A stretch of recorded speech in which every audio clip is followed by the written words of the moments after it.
Hello, welcome back to the channel. Today we're diving straight into managing client relationships using ZOHO Project, the 2025 guide.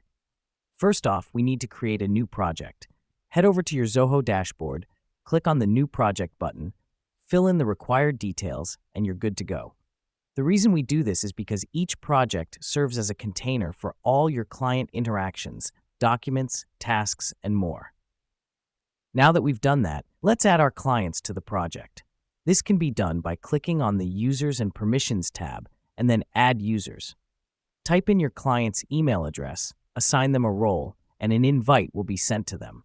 This step is crucial as it allows your clients to be part of the project, view progress, and interact with the team. The next step is to set up tasks. Click on the Tasks tab, then Add Task. Here, you can assign tasks to team members, set due dates, and outline the task description. This helps us because it keeps the client informed of what's happening at each stage of the project. Let me explain why this matters.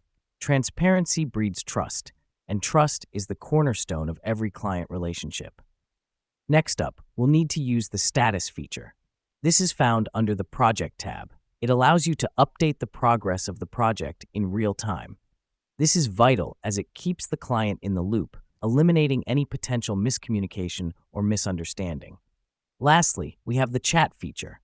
Located on the right-hand side of your project dashboard, it allows for instant communication with your client. Regular interaction with your client builds a strong relationship, and the chat function facilitates this.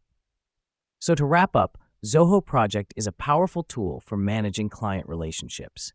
By creating a project, adding clients, assigning tasks, updating status, and maintaining communication, you can ensure both transparency and efficiency in your projects. And that's it for today. Remember, a well-managed client relationship is the key to a successful business. Thank you for tuning in, and see you in our next video.